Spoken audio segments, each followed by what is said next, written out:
Ok, ahora sí, vamos a prepararnos. Hechos 14, versículo 22. Quiero compartir un tema dentro de la serie Testigos de Cristo.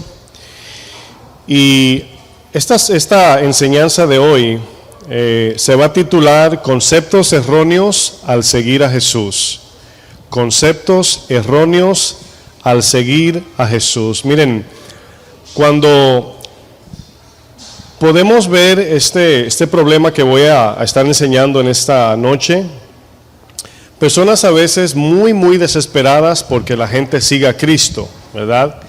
Y no sé si usted sabía, pero hay una manera carnal de evangelizar y hay una manera espiritual.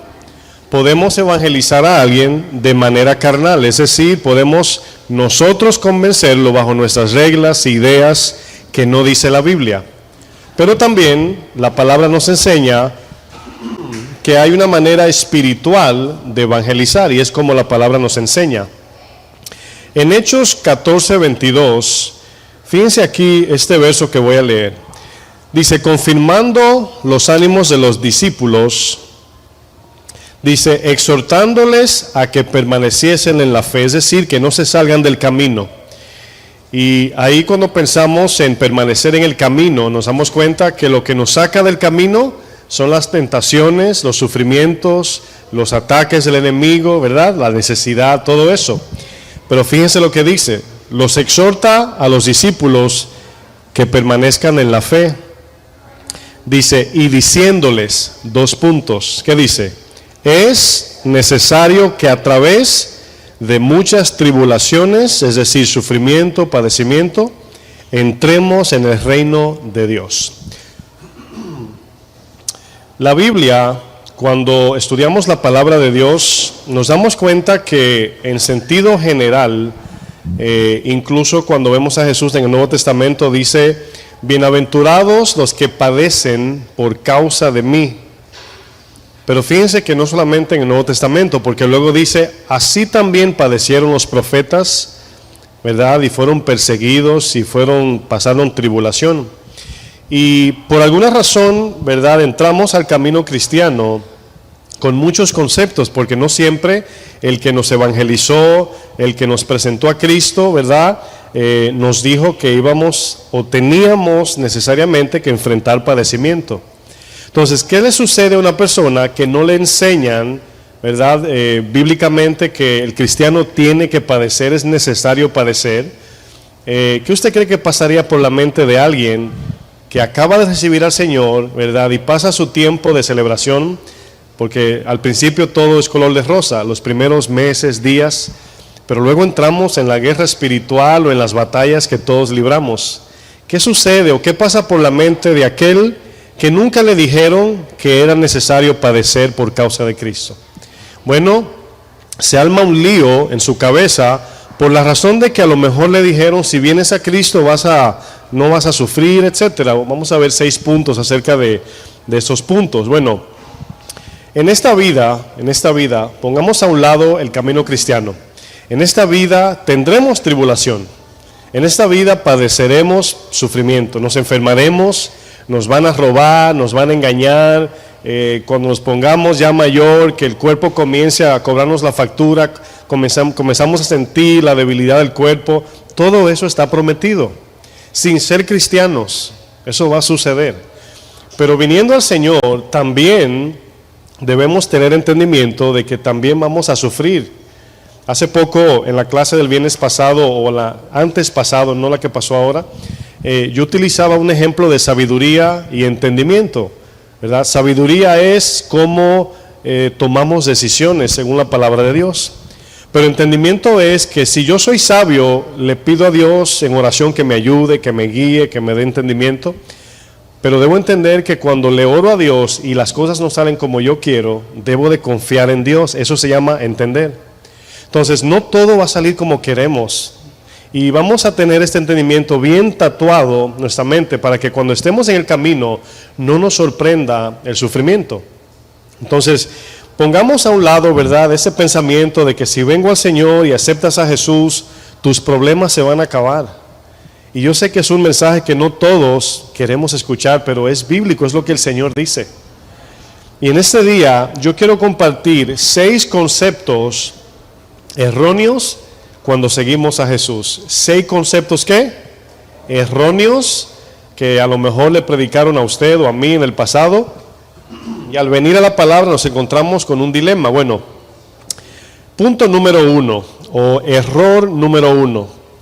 Mi familia y mis amigos se alegrarán de mi conversión. Ahora, no sé por qué, pero cuando aceptamos al Señor, como que de momento pensamos que mi papá que no es creyente, o mi tío, mi vecino, cuando sepa que soy cristiano, se va a poner contento, ¿verdad? Es un concepto que tenemos. Bueno, en Mateo 10, versículo 34, Jesús dijo algo importante. Mateo 10, versículo 34.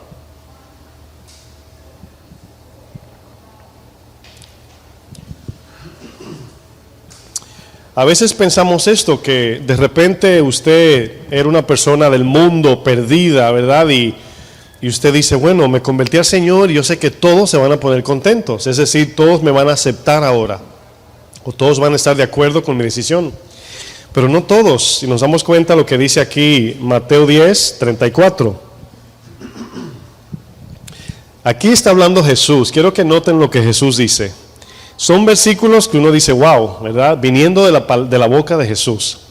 Dice, no penséis que he venido para traer paz a la tierra. Ahora, eso que Jesús dijo ahí, oigan bien, eso que Él dijo, tiene unas letras, palabras allí, vamos a decir, incluido, que si no le ponemos atención nos confundimos. Fíjense lo que dice, no he venido a traer paz a la tierra. Eso es importante, esa palabra, a la tierra. Ahora, ¿ustedes creen que uno de los frutos del Espíritu es paz? Ahora, fíjense que la paz espiritual no es la paz del mundo. No siempre paz de Dios es tranquilidad en medio de un problema. Más bien, confianza. Más bien, tengo paz en que Dios obrará, aunque esté pasando una revolución en mi corazón. Entonces, nos damos cuenta, yo siempre veo la paz como cuando el Señor le dijo, pasemos al otro lado. Ahora, fíjense que allí no fue sereno el viaje. ¿Se dan cuenta? Es una idea de cuando Dios nos dice, síganme y confíen en mí a pesar de lo que suceda. Entonces, cuando Él le dijo, pasemos al otro lado, se levantó una tormenta y Jesús dormido. ¿Qué tenía Jesús allí? Paz. Pero ¿por qué ellos no tuvieron paz? Porque se le olvidó la promesa de que van a pasar al otro lado. Ahora, esa palabra, pasemos al otro lado, tiene una representación muy importante con la salvación, que aunque nos maten en esta vida, pasaremos al otro lado si confiamos en Jesús. Ahora, noten lo que dije, podemos perder la vida en el camino, podemos enfermarnos, podemos caer en cama, en coma, podemos atravesar cualquier tipo de problema, pero acuérdense, en la carne.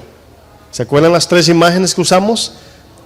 El cuerpo, el alma y el espíritu. Bueno, todo el sufrimiento es en la carne aquí en la tierra, pero en el alma, si confiamos, tendremos paz. Entonces Jesús aquí dice, yo no he venido, o sea, mi propósito de venir no es a traer paz. ¿Por qué Jesús dice esto? Antes de seguir leyendo. Bueno, miren, ¿qué usted cree que pasaría si un político presidente decide hacer las cosas como Dios dice?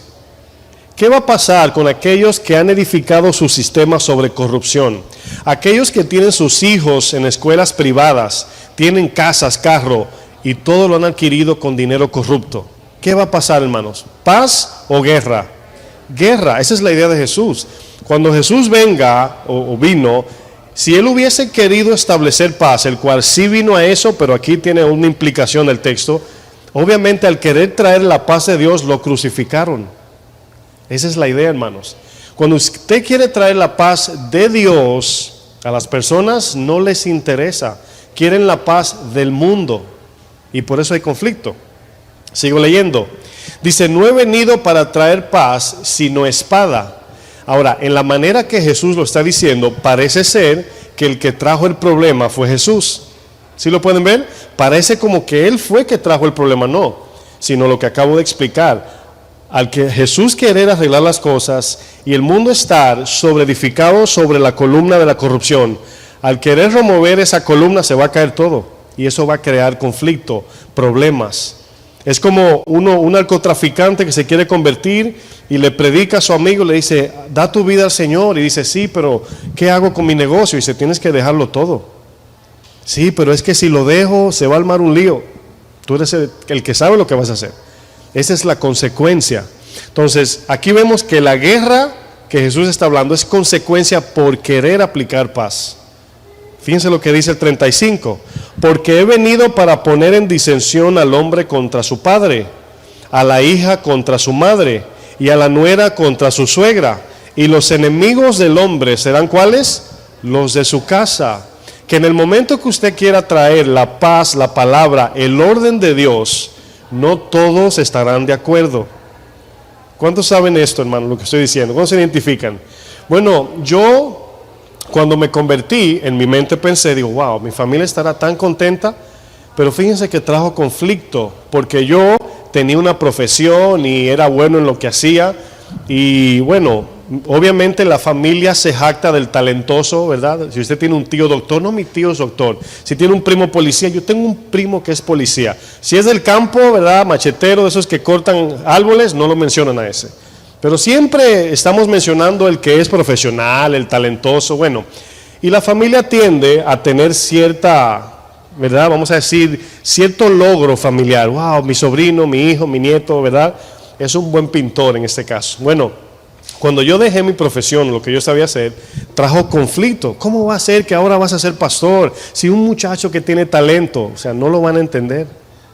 No lo van a entender. ¿Por qué? Porque los planes de Dios van más allá de lo que entendemos. Y eso trajo al principio, gloria a Dios, ya todo se calmó, pero al principio trajo conflicto.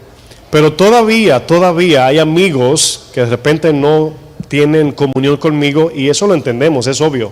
Entonces aquí Jesús dice, yo no he venido para traer paz, sino he venido a poner en disensión.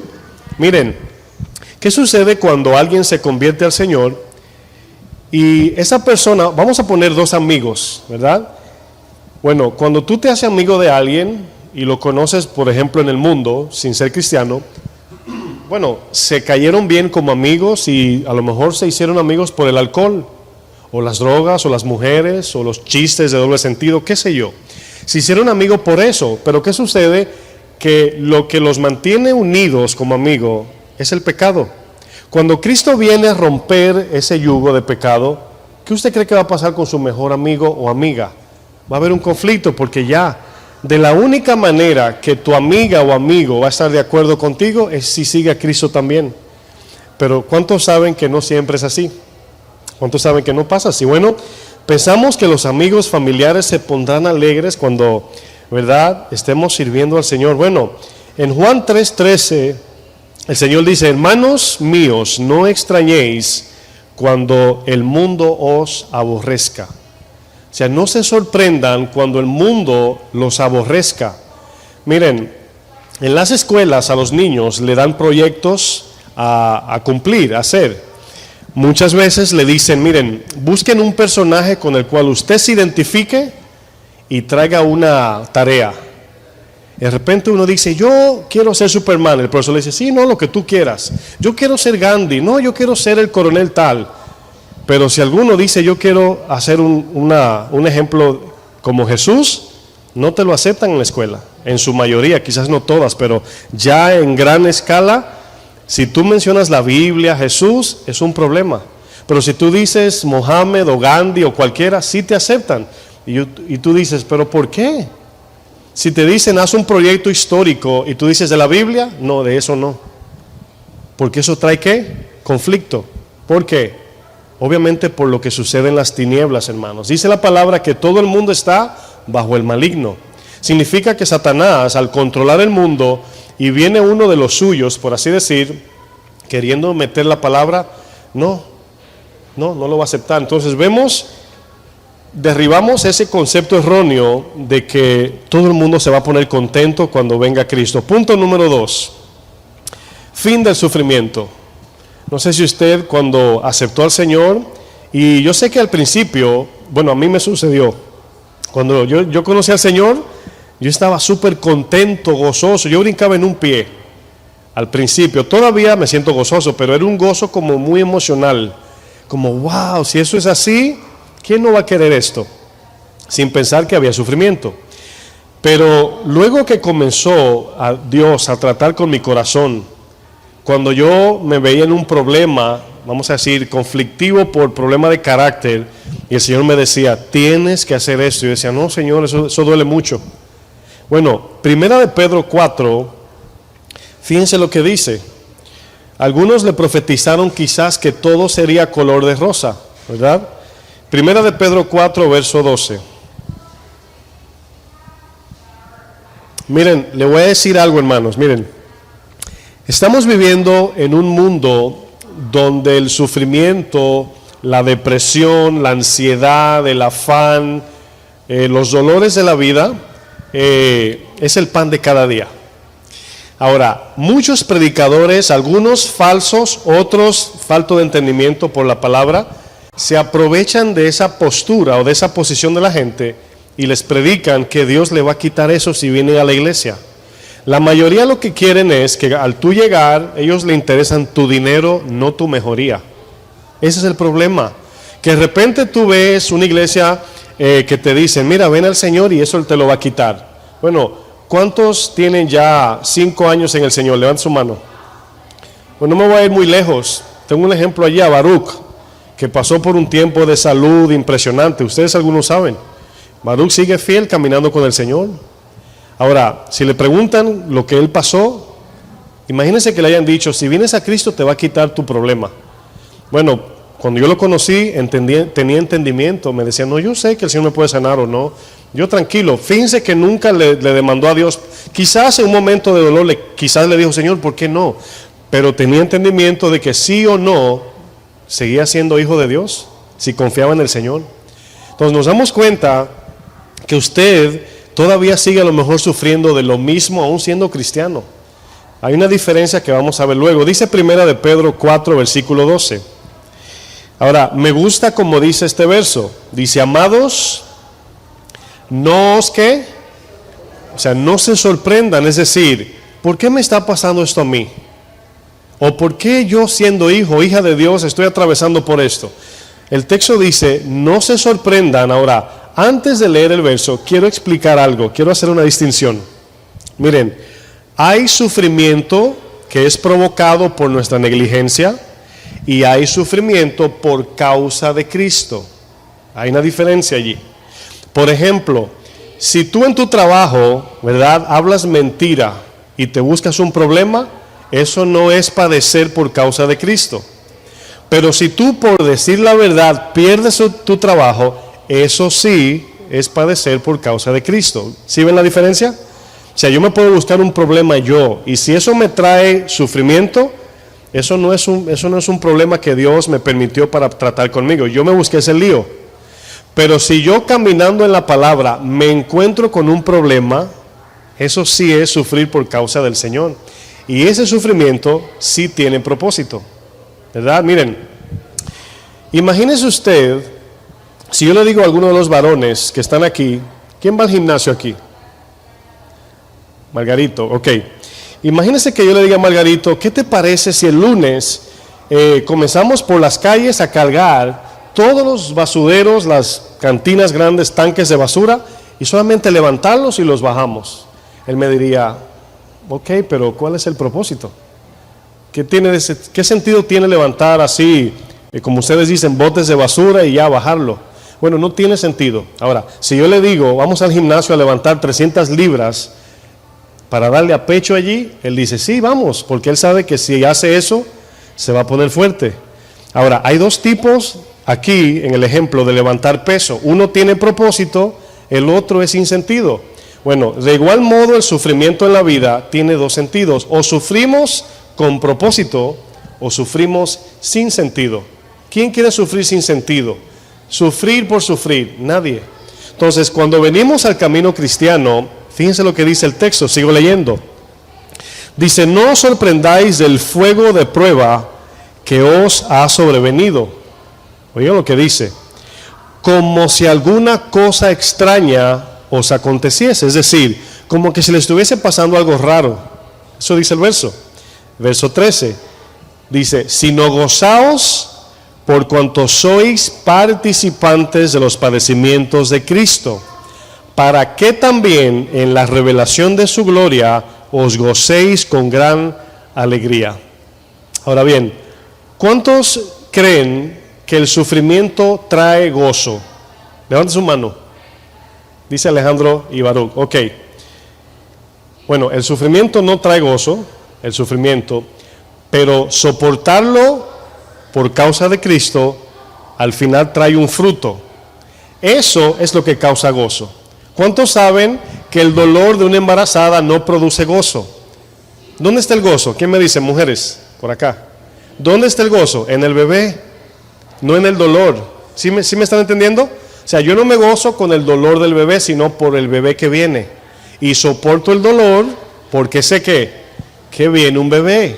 Entonces, cuando soportamos por causa de Cristo, dice el texto, gozaos por cuanto sois participantes de los padecimientos del Señor. Es decir, hermanos, nos ponemos a la par con Cristo cuando sufrimos por causa del Evangelio. Ese es el privilegio, que estamos sufriendo por causa de su misión. Dice, para que también cuando Él se revele, también nosotros nos gocemos con gran alegría.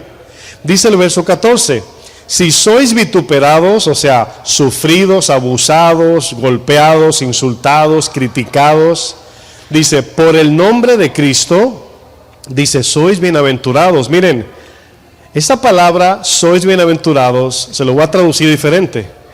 ¿Cuántos quieren la bendición de Dios? Eso es lo que el texto dice, que la bendición está en el sufrimiento. Claro, por causa de Cristo. Eso dice. Dice, si sufres por causa, oigan bien, es importante, por causa de la palabra de Dios, eres sumamente bendecido. Claro, en nuestra mente decimos, yo entiendo lo que la Biblia quiere decir, pero ¿cómo? ¿Cómo es que puedo yo sufrir en el dolor? Y aquí es donde voy a explicar más adelante la aplicación de eso. Bueno, dice más adelante, porque el glorioso Espíritu de Dios reposa sobre vosotros. Ahora, esa palabra que dice que el Espíritu de Dios está con nosotros, ¿saben para qué fue dado el Espíritu? Hemos estudiado esto mucho. El Espíritu fue dado por muchas razones. Una de ellas, poder soportar el sufrimiento por causa de Cristo. Soportar el sufrimiento. Es decir, cuando una mujer va a dar a luz, puede irse por el camino fácil o el camino difícil. ¿Cuál es el fácil? Cesárea. ¿Cuál es el difícil? Parto natural. La cesárea no duele, solamente los días de recuperación, pero algunas madres dicen, no, yo a ese lo parí natural, como quien dice, a ese sí yo lo quería, pero no es que sea malo, estoy usando un ejemplo, ¿verdad? El que tuvo cesárea no es malo, pero siempre optamos como seres humanos por lo más fácil, por lo que menos duele, ¿verdad? Y queremos que todo sea así, pero fíjense en algo, sea por cesárea o por parto natural, no importa, nació el bebé. Pero en el caso cristiano, cuando queremos usar el camino corto para evitar el sufrimiento, lo que estamos haciendo es volver otra vez al sufrimiento. El ejemplo, el desierto, el pueblo que salió de Egipto. El Señor te dice, hija mía, hijo mío, esta botella ponla aquí. Y tú, no, Señor, es que si la pongo, no, Señor, no. Pero le decimos, Señor, quiero esto. El Señor te dice, hasta que no trates con eso, no puedo tratar contigo en esa otra área. Señor, quiero paciencia. Bueno, tienes que atravesar el dolor. No, es que duele mucho, no te puedo dar paciencia. El pueblo del desierto de Egipto quería entrar a la tierra prometida, pero querían irse en un jet privado. No querían caminar el desierto y soportar las aflicciones, que si usted le da mente, no estaban sufriendo. El sufrimiento surgía porque no tenía lo que el mundo ofrecía. Fíjense aquí la idea. Ellos no le faltó la comida, el Señor le dice, no le faltó nada. ¿A cuántos le falta la comida y el vestido aquí, el techo? A nadie. Quizás le falte el último iPhone, la última tableta, un viaje allá a Grecia. Y el pueblo del desierto estaba peleando por eso, porque no tenían los lujos de Egipto. Miren, aún en Egipto no lo disfrutaron. Eran esclavos, no tenían nada de eso. Pero se quejaron de que no lo tenían tampoco en el desierto. No confiaron en Dios. Ahora, ¿se imagina cuando el Señor los saca? Yo me imagino siempre esta imagen. Cruzan el Mar Rojo y están mirando a los egipcios hundiéndose en el agua, vencidos. Gloria al Señor. Satanás debajo de mis pies, ¿verdad? Ya le arrancamos la cola, los cuernos. Gloria al Señor. El canto de María y Moisés. Se dan la media vuelta y se encuentran con esta sabana blanca, así es decir, vacía, el desierto. Y cuando comienzan a caminar, ahí está el problema. Ahora, ¿dónde fue que Dios, oigan bien, les dio la promesa? ¿En el desierto o en la tierra prometida? ¿Dónde le entregó la promesa? Donde había leche y miel, ¿en el desierto o en Canaán? La tierra prometida. Ahora, quiero que noten esto, oigan bien, siempre digo esto, para nuestra alma este mundo es un desierto. En este mundo no hay nada para mi alma, sí para mi cuerpo, sí para mi cuerpo. Para mi cuerpo hay zapatos caros, baratos, comida, casa, carro, pero para el corazón, hermanos, la paz, el gozo, la seguridad, en este mundo no hay nada para mí. Y bíblicamente, hermanos, es lo que nos enseña la palabra. El Señor les prometió a ese pueblo, cuando lleguen a Canaán, tendrán frutos, tendrán leche, tendrán miel, manantial, sombra, todo como sobreabunde. Pero Canaán representaba la persona de Cristo. Dice el Señor en Juan 7, dice, si alguno tiene sed, venga a mí, y yo le daré, ¿qué? Agua viva. Dice, el que en mí cree, así como una fuente que brota agua desde su interior. Canaán ahora es Cristo, hermanos. Desde nuestro interior sale esa agua. Pero cuando padecemos por su causa. Fíjense lo que dice, hermanos, la Biblia. Termino leyendo el verso 14 para retomar. Si sois vituperados por el nombre de Cristo, o sea, por causa del Evangelio, sois bienaventurados, porque el glorioso Espíritu de Dios reposa sobre vosotros. Ciertamente de parte de ellos, dice, Él es blasfemado. ¿Quiénes son ellos? Los que no creen. Dice, pero por vosotros es glorificado. Ahora, cuando usted, oigan bien, cuando como cristiano usted le ofenden y usted no hace silencio o no se comporta, dice, por ellos Dios es blasfemado. Miren, dice que cristiano, dice que va a la iglesia, pero cuando sufrimos y nos comportamos como Cristo, dice, Dios es glorificado. Fíjense aquí el punto. Bueno, la marca más genuina de un cristiano es el sufrimiento. Sin sufrimiento nunca podrías, 5 puntos. Número 1, mostrar amor. Es imposible mostrar amor sin sufrir. Imposible. Mira, si tú me regalas $10 y yo te doy $10, eso es fácil. Pero si tú me ofendes y yo te doy $10, tú puedes decir que te amo. ¿Sí entienden el ejemplo? Entonces, sin sufrimiento no podemos mostrar amor genuino. Punto 2, no podemos ver si somos verdaderos cristianos. No sabemos. ¿Cómo usted sabe que algo es oro? Por el fuego. Sin sufrimiento nunca maduraríamos, nunca nos formaría Dios el carácter de Cristo. Sin sufrimiento, el mundo nunca contrastaría a un cristiano de un no creyente. Es en el sufrimiento que sabemos si somos o no. Miren, decir Dios te bendiga, en mi país, veníamos en el camino hablando, en mi país tú llegas y tú crees que todo el mundo es cristiano. Porque tú llegas a un lugar y te dicen, oh, buen día, Dios te bendiga. Y tú dices, qué raro, con una cerveza de ese tamaño y me dice Dios te bendiga. Como que no combina lo que está haciendo. Lo que pasa es que en mi país es así. Los letreros, ¿verdad? Salmo 150, todo lo que respire, alabe a Jehová. En cada esquina Cristo viene pronto. Donde quiera alguien te da un versículo. La palabra dice, Balaguer, un presidente que tenía casi estilo de dictador, hablaba de la Biblia. El Partido Reformista, que es el rojo de mi país, se llama Partido Reformista Social Cristiano. Y yo no conozco un cristiano de ese partido, pero así se llama. Entonces pensamos que porque la gente dice Dios te bendiga, una camiseta o playera que diga Cristo viene o te ama, o una Biblia grande, eso no es lo que nos distingue como cristianos. Es en el momento de la prueba de fuego. Así es como usted pruebe el oro. Amén. Si no sufrimos, tampoco podríamos glorificar a Dios. Imposible, mis hermanos. Miren, a veces pensamos que cuando usted ayuda al necesitado, ¿verdad?, glorifica a Dios, y sí. Pero un no creyente puede hacer eso.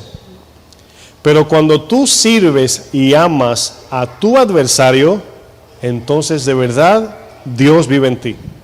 ¿Sí ven la diferencia? O sea, una persona puede ayudar a los necesitados, a los pobres, pero no todo el mundo tiene el amor de Dios para servir a aquel que te mató un hijo, aquel que te golpeó, miren, hay una historia muy linda de un pastor africano, ¿verdad? Y él era conferencista, lo invitaban a conferencias, y este hombre se iba de viaje, tenía 2 hijos, creo, si no me equivoco, y cuando volvía, un día volvió y se encontró con 5 niños en la casa en su casa con su esposa. Y la mamá, la esposa de él le estaba dando comida a los niños, y él le dice: mi amor, mira, ya es tarde, envía a los niños a su casa, que sabe que es peligroso allá afuera. Dice: mi amor, ellos están en su casa. Y le dice: ¿cómo? Sí, no tenían dónde vivir y yo los dejé aquí, los adopté, o sea, no los puedo abandonar. Bueno, el punto es que se iba de viaje y volvía, encontraba 16, 25. Bueno, ya no es conferencista. Obviamente, si sigue viajando, la casa se va a llenar. Miren, sucedió algo que en una de sus salidas, por su fe cristiana, alguien entró a agredirla a ella y le dio un disparo en la cabeza. Ella sobrevivió, pero el esposo llega y la encuentra en el suelo sangrando. Ella se salvó. Esto llegó a oídos de la reina Isabel, ¿verdad? La reina de Inglaterra, ya ni sé dónde es, me perdí. Bueno, el fin es que llegó a oídos de ella y le dieron la ciudadanía de Inglaterra para que salieran de ese lugar peligroso. Cuando el esposo le dice eso a su esposa, le dice: mi amor, qué bueno, pero ¿y los niños? Ahora fíjense la oferta.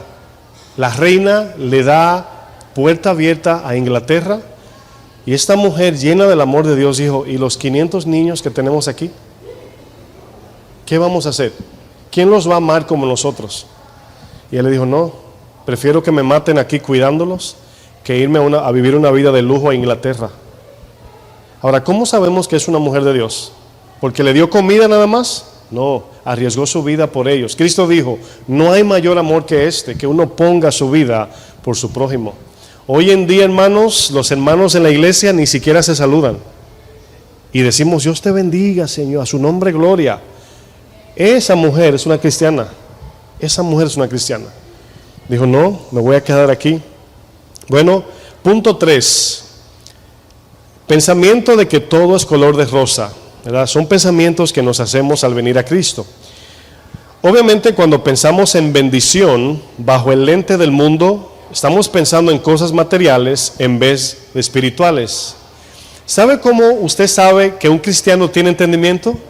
Cuando usted ve que en las buenas y malas tiene el mismo ánimo, teniendo y no teniendo, porque sabe que las bendiciones no son las materiales, sino las espirituales. Así es como sabemos. O sea, si yo dependo del dinero y tengo $100, usted me ve contento: hermano, que el Señor le bendiga. Ay, yo sí estoy gozoso en este día, el Señor es bueno. De repente me atracan en la calle y me quitan los $100. El Señor se olvidó de mí. El Señor no es tan bueno como yo pensaba. ¿Saben por qué? Porque confío en el dinero. Ya no lo puedo ni sacar, confío en el dinero. Y eso se convierte en mi Dios. Y si un día vuela, mi corazón se va con él. Como siempre decimos, si mi paz es el dinero y se me roban el dinero, ahí va mi paz. Se me robaron la paz también. Pero si Cristo es nuestra fortaleza, nuestro pronto refugio, se lleven el dinero, venga o no venga, sé vivir en abundancia y sé vivir en escasez, todo lo puedo en Cristo que me fortalece. Pero esa es la manera en cómo sabemos si de verdad tenemos ese entendimiento, que pase lo que pase, Dios está en control. Lucas 9:57. Hay muchas personas que vienen al camino emocionados. Mucha gente de repente llega a la iglesia. Yo conozco muchos que han venido y me han dicho: pastor, en la iglesia que yo servía, yo era evangelista. Y yo le digo: wow, qué bien. Y no me refiero a María, que es que María evangelizaba, no eres tú, María. Ya me miró y dice, ay, me escondo como tortuga aquí. No, estoy hablando de otra persona. Me dijo, yo soy evangelista. Era un hermano y le digo, mira, trata de sentarte un momento y escucha la palabra a ver si lo que tú piensas y crees en tu convicción se parece a lo que predicamos, y luego tú decides si es eso lo que tú crees que Dios está llamando a hacer. No pasaron 3 semanas y se me acercó y me dijo, ay, no pasó. Yo prefiero mejor tomarme mi tiempo y crecer, madurar. ¿Por qué? Porque hoy en día en las iglesias se le da a la gente la posición de servir sin ni siquiera enseñarle lo que van a hacer. Sí le enseñan cómo servir, pero no con la actitud de Cristo. No les enseñan cómo debe ser su corazón.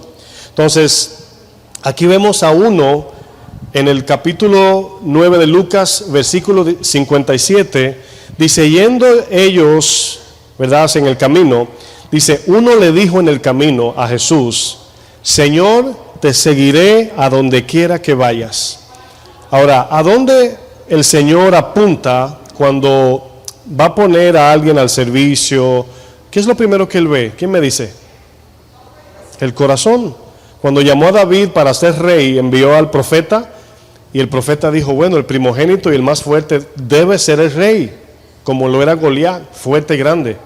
Pero el Señor le dijo, tú miras lo que tienes delante, yo miro el corazón. Entonces, ¿cómo sabemos que alguien de corazón quiere servir a Dios? Es aquel que está dispuesto en las buenas y en las malas, como un matrimonio, seguir a Cristo. ¿Y dónde es que se prueba si de verdad somos verdaderos creyentes servidores? En las malas. Si en las malas se va el ánimo, bueno, todos nos desanimamos, no estoy diciendo eso, pero si mi ánimo es definido por lo que está bien en mi vida o mal, entonces hay que preguntar, porque le dice a Jesús, te seguiré, Señor, a donde quiera que vayas. Bueno, quiero que noten lo que estoy enseñando. ¿Cuál era el concepto erróneo de este varón?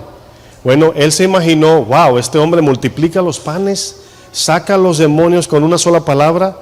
Yo no me imagino si multiplicó un pan para 20,000, ¿qué pasa si le doy un denario? Miren, así somos. Y el Señor le dice en el 58, las zorras tienen guaridas. Miren, las zorras para los judíos era un animal que odiaban, porque se le comían las uvas. Y la Biblia utiliza analogías acerca de la zorrita pequeña es la que hace daño, no la grande, porque se mete por lugares que no ves y se te come la rama y te la jala y se va todo. Bueno, le hace un ejemplo de que las zorras tienen guaridas y las aves de los cielos nidos. Dice, mas el Hijo del Hombre, es decir, Jesús, no tiene dónde recostar la cabeza. Es decir, ¿me sigues? Esa es la pregunta que le está haciendo. Ahora, ¿qué usted cree que pasó en la mente de este hombre? Dice, wow, yo pensé que el Señor tenía una cama de agua por lo menos. O sea, si camina sobre las aguas, mínimo su cama tiene que ser de agua. No, mis hermanos, obviamente vemos predicadores de hoy dentro de la iglesia diciéndole a la gente, si tú eres cristiano, no debes de ser pobre. Y Jesús dijo, siempre tendrán a los pobres con vosotros. Si tú eres cristiano, no debes tener dolor en tu cuerpo. Y a Pablo le dijo, bástate mi gracia. O sea, ¿dónde ponemos la Biblia? Donde los apóstoles, como dicen hoy los apostolobos, no sé si se dice apostólobos o qué, pero no es eso lo que dice la Biblia, hermanos. Y cuando comenzamos a creer lo que no dice la Biblia, nos paramos en la parada del autobús que nunca quedó de llegar, y ahí estamos perdiendo tiempo, lo que predicamos el miércoles pasado, falsa esperanza. Punto número 4, mis problemas personales resueltos. Bueno, eso es otro mensaje muy llamativo y atractivo en la iglesia, que a muchos le agrada. Miren, a mí también, créanme, ¿quién no quiere que les resuelvan sus problemas? A todos, es cierto. Pero aquí tenemos que ser objetivos. ¿En qué sentido? En que Jesús no vino a eso.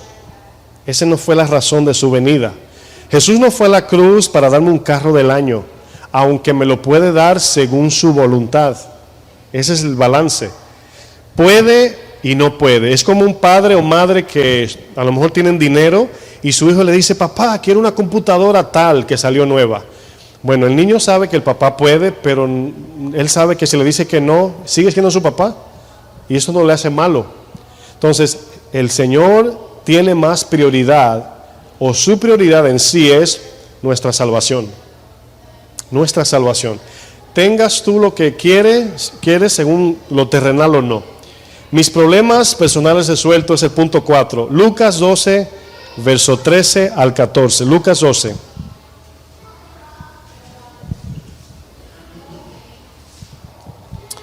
En Lucas 12, solamente utilizo este verso como ejemplo. Muchos se le acercaron a Jesús con una idea errónea, ¿verdad? Una idea muy errónea.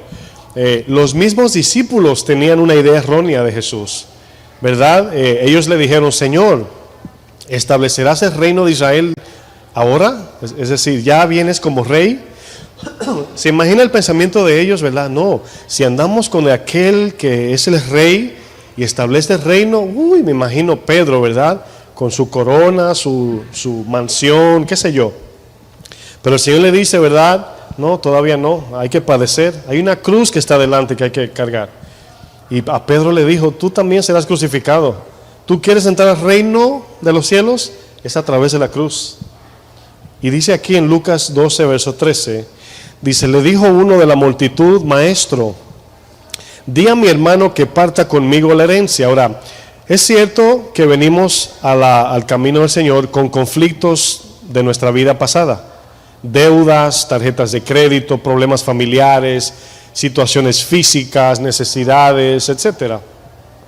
Pero nosotros cuando predicamos a Jesús, no debemos de enfocar a las personas en que si vienes, todo eso Dios te va a ayudar, en ese sentido.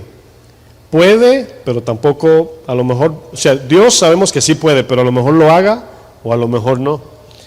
Ahora, ¿qué hacemos? Tomamos ese problema, suponiendo que es el dinero. No, es que tengo mucha deuda. De ahí se evangeliza, porque el que se mete en deuda sin tener que hacerlo, es porque ha puesto su confianza en que si compra mucho, va a ser más alegre. Entonces comenzamos por ahí. Mira, si tú quieres tener certeza, seguridad, contentamiento, paz, Cristo es la solución de eso. Cristo llena tu corazón. No te va a dar dinero a lo mejor, porque tu codicia necesita ser tratada primero. Y quizás, aunque tú madures, quizás ni así te hagas rico. Pero Cristo puede llenar ese vacío que tú piensas que el dinero lo llena. Ese es el evangelio. Ahora, te puede dar el dinero y no, pero algo sí te digo, esa deuda tú la tienes que pagar trabajando. Ahora, si escuchamos testimonio, ay pastor, fui a la cuenta y no debía nada. Bueno, eso es algo así que Dios en su misericordia lo muestra, pero no es una ley, no es para todos de ese modo, porque a veces Dios quiere que tú crezcas y vuelvas a ese orden de pagar a tiempo y salir de deudas. Porque si Dios me borra mi deuda y me deja mi desorden, me voy a meter otra vez en deuda. Y eso no es una bendición de parte de Dios. Yo quiero que Dios trate con mi carácter y cambie mi manera de manejar el dinero y trate con mi codicia. Y luego si me quiere dar un poco más, bueno, ya lo sé manejar. Y les aseguro que cuando comience a manejar el dinero bien, no van a tener tanta hambre de dinero porque ya Cristo es el que llena. Te dé mucho, te dé poco, como Pablo dice. ¿Sí entendieron? Entonces Cristo viene del cielo y este muchacho le dice, dile a mi hermano que me dé, miren, se lo voy a resumir.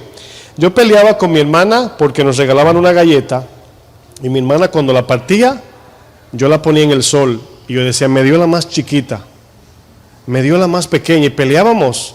O sea, le estoy hablando de cabello y trompadas, peleando de verdad. Yo tenía como 12, 11 años. Y peleábamos porque le faltaba un cuarto de pulgada a la galleta de mi lado. Y ella, me lleva un año, la partía y me daba la más pequeña. Y el revolú, decimos nosotros. Bueno, esa actitud es natural, donde estamos en conflicto por bienes. No, que yo merezco, que yo soy dueño, que papá me dejó, que herencias, etc. Es la misma idea de este muchacho que le dice a Jesús, dile a mi hermano que parta la herencia, que no se quede con ella. Bueno, Jesús le dice de cierto modo, mira, está bien, yo sé que la justicia es necesaria, pero yo no vine a eso. Yo no vine a eso. Incluso lo que manifestaba este hombre era codicia. Estaba más interesado en el dinero que no pudo ver al Dios de la creación frente a él. Jesús le dice en el 14, mas él le dijo, hombre, ¿quién me ha puesto sobre vosotros como juez o partidor. Es decir, yo no vine a eso, en resumen. Yo no he venido para eso. Y muchas veces, miren, cuando uno da consejería, a veces hay gente que te dicen, pastor, voy a pintar mi casa, pero no sé si azul o amarillo. Yo soy bien honesto, digo yo, miren, yo soy diseñador también de interior, pero por amor al hermano, a la hermana le digo, es que Dios no me llamó a eso. O sea, pregúntale a alguien en Home Depot. Yo soy pastor, no me ha puesto el Señor para eso. Ahora usted diría, pastor, ¿qué tiene de malo darle una idea? No, nada. Pero si yo abro esa puerta, ya esa persona comienza a pedirme también consejos de qué color los zapatos y si me peino o no me peino. O sea, Dios no me puso como pastor para eso. Aunque podemos ayudar a cualquiera en cualquier sentido humano, yo entiendo. Pero Jesús no vino a dividir herencias. Jesús no vino a resolver los problemas que debemos en la casa, aunque puede hacerlo. Él vino a salvarnos del infierno. A eso vino. Entonces el Señor viene a salvarnos de la condenación eterna y yo le digo, Señor, dile a mi hermana que me dé la mitad que me pertenece de mi galletica. ¿Se imaginan? ¿Se imagina eso? El Señor le dice, wow, yo vine de mi trono a eso. No, mis hermanos, son conceptos erróneos. Y aquí Jesús se lo dice claramente. Jesús claramente da a entender que el propósito suyo en la tierra, a veces pensamos que es pagará mis deudas, ya no me pasará nada malo. Miren, ¿cómo debemos orar? De repente usted va de viajes y dice, vamos a orar para que no nos pase nada malo, ¿verdad? O podemos decir, vamos a orar para que Dios nos lleve en su voluntad. O podemos decir, vamos a orar para que Dios nos lleve bajo sus alas. Miren, aún debajo de las alas de Dios nos puede pasar un accidente. No significa que Dios no obró, porque hemos visto personas accidentadas como han venido al Señor por el accidente. Entonces significa que a Dios le interesa más tu salvación de tu alma que tu cuerpo perecedero. ¿Sí entienden? Jesús entregó su cuerpo, lo desperdició en el sentido de, o sea, lo dio, lo entregó, su carne a la cruz para salvación eterna de todos nosotros. Si el Señor hubiese dicho, no quiero coger mucho sol, ¿verdad? Mi cutis, voy al salón, comida fina porque soy el Hijo de Dios. Cruz, no muchacho, cruz con la cruz, no, de lejos. Ninguno hubiésemos sido salvados, ningunos, pero tuvo que negarse, tuvo que sufrir. Y cuando venimos a Cristo nos dice las mismas pisadas. Si quieres venir a mí, niégate, toma tu cruz y sígueme. Punto número 5. Punto número 5, peticiones contestadas. Bueno, este es otro error donde pensamos, o muchos piensan, que cuando vengo al camino cristiano, ¿verdad? Ya le puedo pedir a Dios y me va a contestar mis peticiones, todo lo que le pida. Bueno, por alguna razón pensamos o imaginamos que al seguir a Jesús tendremos el privilegio de pedir lo que nuestro corazón nos ordene. Salmo 37:4, solamente anótelo para ir avanzando. ¿Sabe lo que dice? Deleítate en Jehová y Él te concederá las peticiones de tu corazón. Miren, los falsos les encantan este verso. Les encantan porque es un antídoto para suavizar tu corazón, para sacarte el dinero. Porque cuando el profeta falso te puede hacer soñar algo falso, mientras tú sueñas, él te mete la mano en el bolsillo. Y tú por allá, ¿cuántos quieren, verdad, que Dios le conceda las peticiones de su corazón? Amén, todo el mundo. Bueno, vengan, pasen por aquí, dejen su, verdad, el que más da, más tiene, o más Dios le da. Bueno, es un ejemplo que se usa mucho para engañar. Si se da cuenta, el verso dice, deleítate en Dios, deleítate en Jehová, y Él te concederá las peticiones de tu corazón. Miren, la traducción dice, si yo me deleito en Él, si mi deleite es Él, Él me va a responder con amor, con gozo, con paz, seguridad, etcétera. Lo que el corazón pide, no mi cuerpo. Si imagínense, ¿verdad? Deleítate en el Señor y Él te concederá con un carro del año. Pregunto, ¿puede un carro del año darme paz? Pues entonces mi corazón sigue vacío y no contestó las peticiones de mi corazón. Juan 15:7 dice, si permanecéis en mí, mis palabras permanecen en vosotros, pedid todo lo que queréis y os será hecho. Bueno, Obviamente, el verso tiene de manera implícita, incluida, de que si su palabra permanece en nosotros, no pediremos nada aparte de su palabra. Ahora, pónganlo de esta manera: llena tu corazón de avaricia y el Señor concederá las peticiones de tu corazón. Ahí sí tiene sentido. Pero si tú llenas tu corazón de la palabra, el Señor contestará conforme a lo que hay en tu corazón, la palabra. Amén. Amén. Yo sé que el mensaje, ¿verdad?, no es muy atractivo, pero es la verdad de la Biblia. Debemos entender que una de las marcas de la santificación es el cambio del deseo de nuestros corazones caídos. Es una marca de que ya mis deseos de antes no son los mismos que de ahora. Por ejemplo, Gálatas 5:17, que ahí sí quiero que me acompañen. Gálatas 5:17. Dice, porque el deseo de la carne es contra el espíritu. Se lo traduzco de esta manera: los deseos de los seres humanos son contrarios a los deseos de Dios. Entonces, partiendo de ese punto, nos damos cuenta que si mi deseo humano es contra Dios, Dios no me puede contestar lo que yo le pido conforme a mi voluntad, porque es contra Dios, va contra su voluntad. Dice, y el deseo del espíritu es contrario a la carne.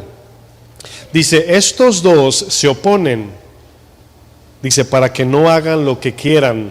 Es decir, para que no hagan lo que el corazón caído quiera decidir. Ahora, ¿qué quiere decir el verso? Obviamente, mis deseos humanos y los deseos de Dios son totalmente opuestos y contrarios. Totalmente. Entonces, lo que leímos anterior, a veces decimos, wow, ahora que soy cristiano, ¿le puedo pedir de todo a mi Padre que me ama? Bueno, sí, pídele todo lo que quieras, pero no te va a contestar todo lo que quieras. Y por eso la palabra nos dice en 1 de Juan 5:14, esta es nuestra confianza, que si pedimos algo conforme a su voluntad, Él nos oye. ¿Qué pasa si pedimos algo que no es conforme a su voluntad? Estamos guayando nuestras rodillas en vano. ¿Quién quiere orar por 5 horas, 2, 3, qué sé yo, media hora? Y al tú pararte de la oración, que te diga el Señor, hablaste en vano, perdiste tu tiempo. Nadie quiere eso. Por eso cuando estudiamos la Biblia queremos orar conforme a lo que Dios contesta. Si yo busco en oración a Dios, le tengo que pedir las cosas de arriba, no las de aquí abajo. Él no vino a darme riquezas terrenales. Salomón ya nos escribió un libro completo de que nada de lo terrenal llena el corazón. Todo es vanidad y ¿qué más? Y aflicción de espíritu. Punto 6 y final. El falso concepto de un Dios mágico. Por alguna razón pensamos que cuando yo digo, Dios, dame paciencia, el Señor te manda un email, un correo, y te dice en qué tiempo te va a llegar. ¿Verdad? En 2 días te va a llegar a tu correo un paquete de paciencia. O cuando estamos frente a un problema que debemos enfrentar con sabiduría, decimos, Señor, ayúdame, como quien dice, quita este problema del medio. ¿Qué dice la Biblia? Muchas son las aflicciones, fíjense que no dice de los injustos, del justo. Y aflicción habla del dolor y sufrimiento de las cosas que el corazón quiere, que no debe abrazar, y al negarse sufre mucho el cristiano. Asaf era uno que decía, en vano me he guardado, en vano he sufrido, porque mira los impíos como viven, gozando, brincando, van a las bebidas y hacen todo lo que quieren y no les pasa nada. Pero luego entró en entendimiento y dice, hasta que vi el fin de ellos en la presencia de Dios. Y obviamente, cuando pensamos en este Dios, que Dios tiene una varita mágica, ¿verdad?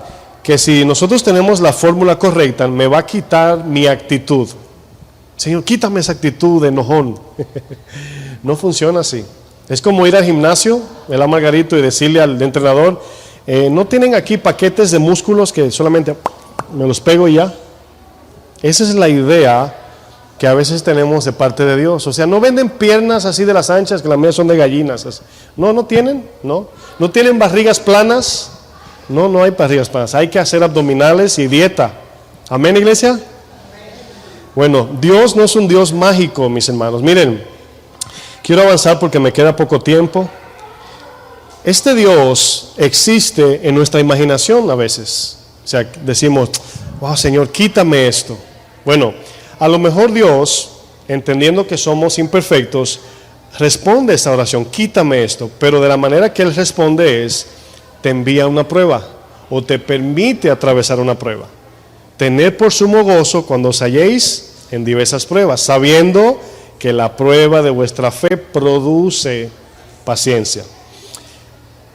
Como tengo poco tiempo, lo voy a decir así en paráfrasis. Éxodo 20 aparecen y en Deuteronomio 6 los 10 mandamientos. El segundo mandamiento, ¿quién se lo sabe? Ay, el segundo, ¿quién sabe? Me miran así como, bueno, imagínense que ese sea el ticket del rapto. Nos quedamos todos. Yo me lo sé porque lo estudié también. Pero bueno, el segundo es, no te harás imagen. Así dice Éxodo 24 al 6. No te harás imagen ni ninguna semejanza a lo que está arriba en el cielo, ni abajo en la tierra, ni en las aguas debajo de la tierra. No te inclinarás a ellas, ni la honrarás, porque yo soy Jehová, tu Dios fuerte, celoso, que visito la maldad de los padres sobre los hijos hasta la tercera y cuarta generación, etcétera, etcétera. Ahora, obviamente es un texto del Antiguo Testamento, y ya en la manera que vemos los mandamientos, Jesús los resume a dos o a uno: amar a Dios sobre todo y al prójimo como a ti. Pero todavía en el Nuevo Testamento habla de la idolatría cuando nos creamos un Dios imaginario. Por ejemplo, vamos al libro de Hechos 17, verso 22. Hechos 17, 22.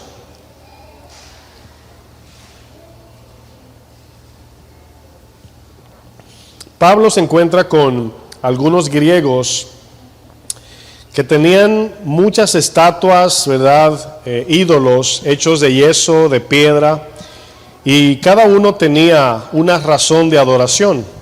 Vemos la iglesia católica, ¿verdad? Donde tiene imágenes que sobran, y cada imagen, siempre digo esto, representa una petición terrenal. Puedo estar confundido, no sé mucho de catolicismo, pero me imagino que no hay el santo de la santidad. ¿Sí hay? ¿Que te da santidad? O el santo de la generosidad, no para que me dé a mí, sino para yo ser generoso. Te aseguro que no. A lo mejor hay un santo del dinero, ese sí. Santo del cocinero, de los choferes, de todo el mundo. Obviamente la iglesia católica crea un negocio para que todo el mundo compre su santico. Si eres cocinero, tienes tu santito en tu cocina. Si eres chofer, tu santito en tu carro, etcétera, ¿verdad? Bueno, esta palabra que vamos a leer, 17:22 de Hechos, fíjense lo que dice. Dice: entonces Pablo, puesto en pie en medio del Areópago, ¿verdad? Areópago es como especie de una tarimita donde se suben a hablar los filósofos. Dijo: varones atenienses. Atenienses aquí es que son los que son de Grecia, Atenas. En todo observo que sois muy religiosos. Ahora bien, la palabra religiosos es la palabra supersticioso. ¿La qué es superstición? Obviamente es hacernos vivir bajo una fe imaginaria de cosas, como por ejemplo decir: ay, no digas diablo porque se aparece. Eso es superstición. Ay, no digas eso que es mala suerte. Eso es superstición. Eso no es creer en algo sólido, firme. Eso es creer que el hecho de levantar las manos a las 7 de la mañana, o si se rompió el espejo, si la escoba está boca abajo, todo eso es superstición, ¿verdad? Un pan a la entrada de la casa para prosperidad, qué sé yo. No me estoy riendo de burla, pero sí da pena.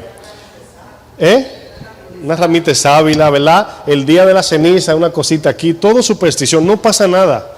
O sea, no va a cambiar nada por dentro al hacer algo por fuera. Dice: porque, verso 23, porque pasando y mirando, fíjense estas dos palabras, pasando y mirando, Dice, vuestros santuarios. ¿Qué es un santuario? Obviamente es aquel lugar donde nos encontramos con Dios. Ahora, Asaf, se utiliza la palabra en el hebreo, dice Asaf, se me fueron los ojos viendo lo material en el mundo, o sea, me estaba deleitando y casi me voy al mundo. Pero Asaf dice, hasta que entrando al santuario, pero allí no hablaba nada más de un lugar edificado con imágenes, sino un lugar donde se podía encontrar en oración con Dios. ¿Cuántas personas dicen, voy a la iglesia a pedirle algo a Dios? O sea, ¿quién dijo que Dios está en la iglesia? ¿Dios está aquí, hermanos? Amén, claro que sí. Pero cuando nos vamos, ¿se queda aquí y tenemos que volver el miércoles para hablar con Dios? No. O sea, la presencia está en el creyente. Dice, hallé también un altar en el cual estaba la inscripción. ¿Qué dice la inscripción? Al Dios no conocido. Ahora, ese Dios no conocido, obviamente, es revelado por la palabra de Dios. Nosotros le conocemos no nada más por la Biblia, sino por nuestra experiencia de vida cada día. O sea, no es nada más creer lo que el pastor dice y lo que dice la Biblia sin experiencia personal, sino que ahora vivimos una vida de convicción y vemos a Dios todos los días. Yo lo veo todos los días, en mi vida, en la de mi esposa, en la iglesia, en la de los hermanos, en lo que hace, etcétera. Dice, al que vosotros adoráis, pues sin conocerle, ahora fíjense lo que dice, sin conocerle es a quien yo os anuncio. Ahora, ¿por qué estudiamos la Biblia? Bueno, tenemos el ejemplo de salvación.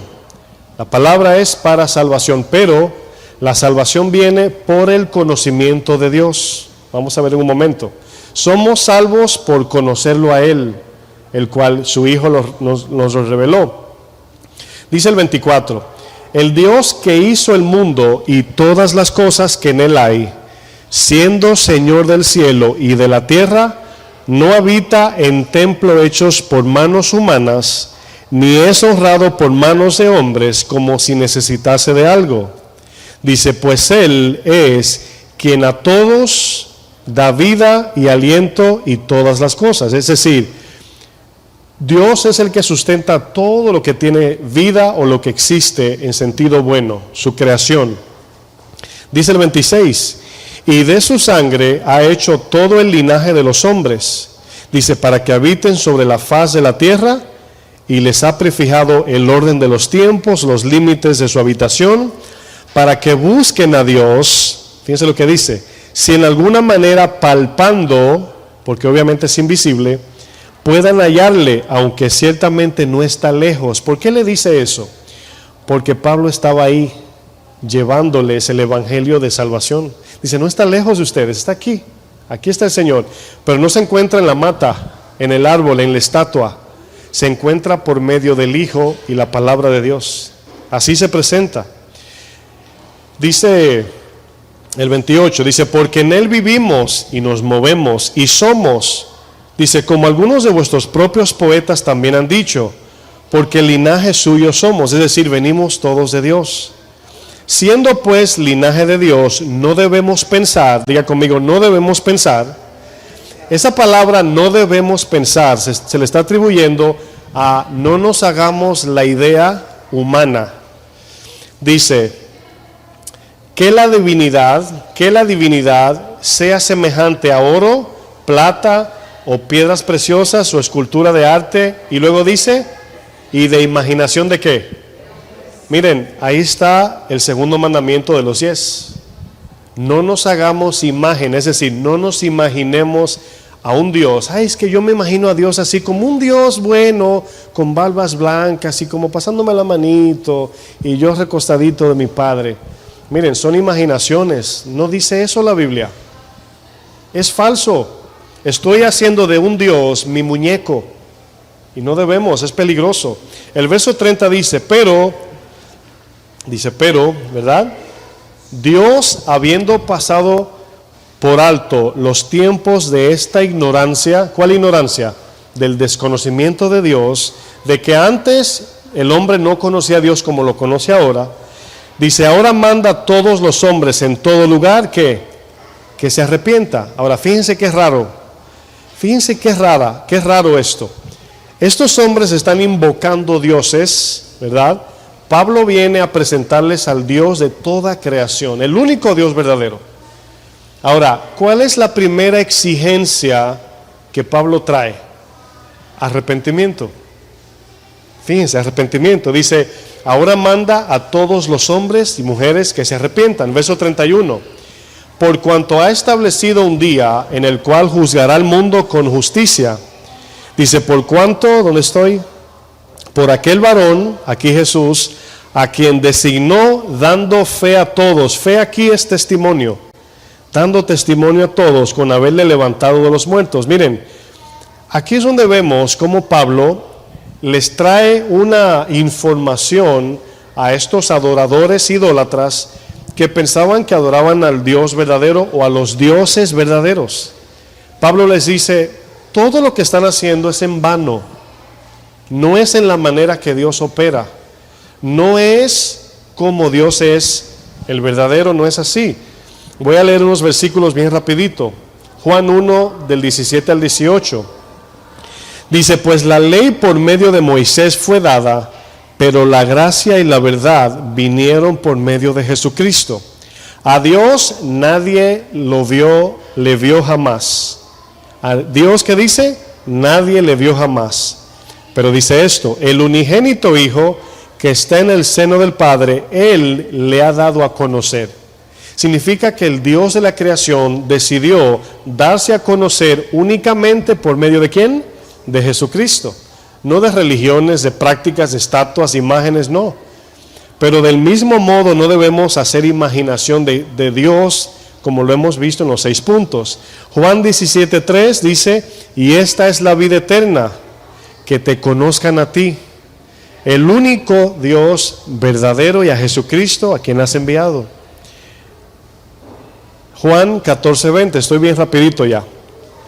Dice, en aquel día vosotros conoceréis que yo estoy en el Padre, y vosotros en mí, yo en vosotros. El que tiene mis mandamientos, oigan bien, mis mandamientos, y los guarda, ese es el que me ama. El que los tiene y los guarda. Fíjense lo que dice, y el que me ama será amado por mi Padre, y yo le amaré y me manifestaré a él. Es decir, ya era una promesa del Espíritu, venían a ellos. Dice, le dijo Judas, no Iscariote, o sea, no el que le traicionó, Señor, ¿cómo es que te manifestarás a nosotros y no al mundo? Ahora, fíjense la distinción. Él le dice, Jesús les dijo, el que me ama, mi palabra guardará. Por eso estoy enseñando la palabra, para no ser extrabíblicos, es decir, para no creer en cosas que aquí no dice. El que me ama, guardará mi palabra, y mi Padre le amará, y vendremos a él y haremos morada con él. O sea, Dios habitaría en el creyente, según ese texto.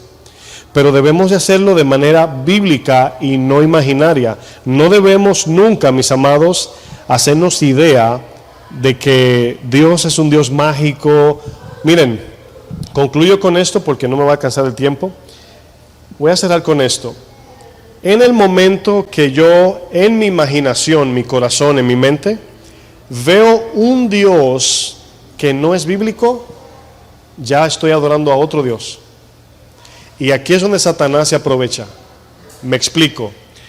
Si la palabra dice que debemos sufrir, ¿verdad? Pero algún predicador dice, no, eso no está bien porque tú eres un hijo de Dios, no sufras. Y tú dices, ¿verdad?, que no es bíblico sufrir. Te estás sometiendo a otro Dios que no es el de la Biblia. Asimismo, cuando decimos cosas que Dios no ha dicho, el que cree eso se está sometiendo a un Dios totalmente antibíblico, anticristiano.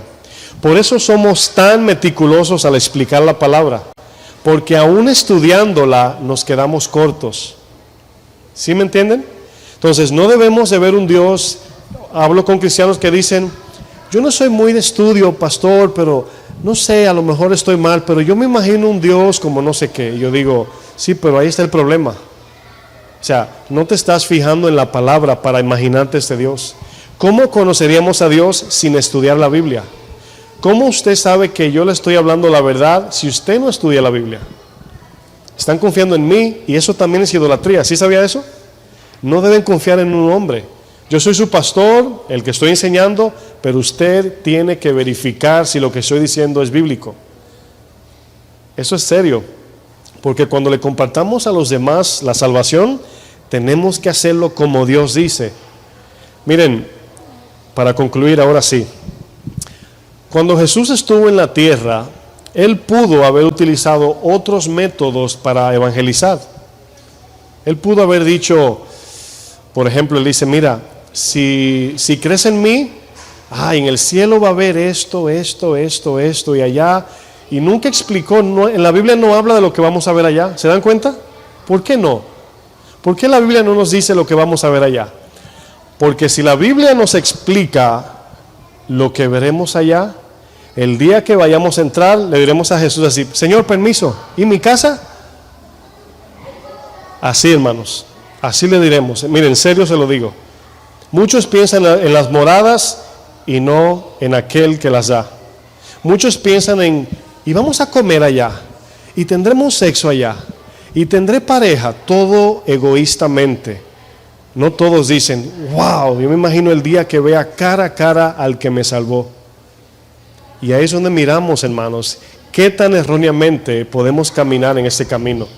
Wow, yo quiero ir al cielo allá vamos a volar, a ver si un día me voy al planeta, no sé qué. Todo anticristiano, a nadie le interesa ir al cielo por Cristo, y digo nadie en sentido figurado, pero debemos como cristianos crecer en el amor de verlo a Él. ¿Usted se imagina un ser querido que se va a un país por muchos años y te dice por teléfono, mira, te compré esto, te compré eso, te compré esto? Y cuando esa persona llega, tú has pasado toda tu vida diciéndole cuánto te extraño, y cuando llega, abrazas el regalo y no al que te lo trae. ¿Se imaginan? ¿Cómo se sentiría la persona? Se va a ir atrás, va a decir, wow, cuando me decía que me extrañaba no era cierto. O sea, ahí es donde está el problema, que a veces al venir a la iglesia no estamos ni buscando a Jesús, sino ¿qué me va a dar a mí? ¿Qué hay para mí, Señor? Y si no hay nada para mí, la iglesia no es para mí. Mejor lo busco en otro lugar. Amén. Bueno, póngase de pie, por favor. Esa puede ser la razón de por qué muchas veces, no siempre, nuestro corazón sigue teniendo sed y no está satisfecho. Vamos a cerrar los ojos y yo no sé si esta enseñanza usted se identifica con ella, ¿verdad? Y si es así, pienso que es un tiempo de pedir perdón y decir, Señor, perdóname porque quizás no te he dado la prioridad que tú mereces. Quizás cuando pienso en la iglesia, en la vida cristiana, no siempre pienso en ti. Y le voy a decir algo, si pueden abrir un minuto los ojos. Miren, sean honestos. Si usted le dice a Dios, Señor, de verdad no siento ese amor que debo tener por ti, sean honestos y Él le va a ayudar. O sea, no tengamos miedo al decirle, Señor, wow, no tengo ese amor que la Biblia me está exigiendo. Y Dios te va a decir, qué bueno, porque soy yo el que lo da. O sea, no traten de engañar a Dios, Señor, te amo. Sí lo cantamos, lo practicamos y sí le amamos, pero no como debemos amarle. Y si somos honestos, le decimos, Señor, eso que el pastor dice, el hermano, yo quiero amarte más. O no te amo así, o nunca había escuchado este mensaje y no sabía que tú eras lo más importante.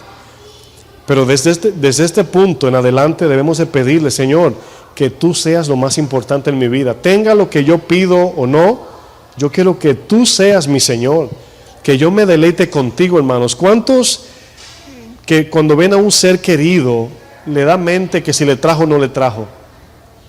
O sea, sí, gracias por el regalito, pero a ti te quería ver. Esa es la idea del cielo, que en aquel día, yo no me imagino la canción, solo me imagino, dicen, o sea, solo me imagino, porque no sé si voy a brincar, a saltar, si le voy a dar vueltas al Señor, si lo abrazo, si lo beso, de lo bueno que Él ha sido. Pero si la mente es, ¿verdad? ¿De qué tamaño será mi casita allá? ¿Qué si no hay casas y todos vivimos afuera? Y yo creo que así va a ser. Porque las casas dividen, tú en tu casa y yo en la mía, no sé por qué pensamos en eso. Morada pensamos que es una casa con patio y perritos y no sé. Pero yo pienso, y no estoy diciendo que dice la Biblia, que estaremos sin techo, sin ventanas, todo va a ser libre. Ahora sí libres y como una sola familia, siendo Dios nuestro Padre Celestial. Padre, gracias, Señor. A veces decimos estas cosas del cielo imaginándonos, pero no sabemos, Señor. Tú eres el único que sabe. Pero lo que sí te pedimos es que nos ayudes por tu Espíritu Santo, Señor, a tener este entendimiento de que tú eres lo más importante. Si te tengo a ti, como Pablo decía, todo lo tengo por basura por ganar a Cristo. Si la iglesia pudiese entender esto, que lo más importante no es lo que me vas a dar, sino estar contigo, Señor, en cada momento, en cada caminar, en cada paso, Cristo y este crucificado. Tú diste tu vida por mí, Señor, por la de mis hermanos, y egoístamente a veces miramos a través de ti o más allá de tu persona, Señor. No te miramos a ti como aquel que queremos un día ver. No siempre estamos enfocados en, wow, Señor, te quiero ver a ti. Te quiero ver a ti, Señor. No me interesa si me das una casa, no me interesa si tendré un techo en el cielo. Si estoy contigo, estoy bien. Porque tú eres la plenitud de vida, Señor. En ti encuentro todo. Y pensamos, Señor, que tú has venido para cumplir los deseos egoístas del corazón. Perdónanos, Señor. Ahí está la respuesta de por qué muchos están vacíos aún en el camino cristiano. ¿Por qué no han podido estar contentos con lo que tienen? ¿Por qué sufren tanto por lo material y lo pasajero y no por causa de Cristo? Ayúdanos a ser una iglesia que sufre por tu causa, que sufre por tu nombre, que sufre por tu gloria, que estamos dispuestos a perderlo todo por gloria de tu nombre. Ayúdanos, Señor. Sigue hablándonos por medio de tu palabra, Señor, para que sigamos corrigiendo y como asimismo tu palabra nos enseña. Primera de Juan 2:28 dice, para que al llegar aquel día de su venida no corramos avergonzados, sino corramos a tus brazos y recibamos ese abrazo eterno de tu parte, Señor, como Padre eterno, el cual se profetizó en Isaías que Jesús sería llamado Padre eterno. Gracias, Señor, en el nombre de Jesús. Que el Señor les bendiga, mis hermanos.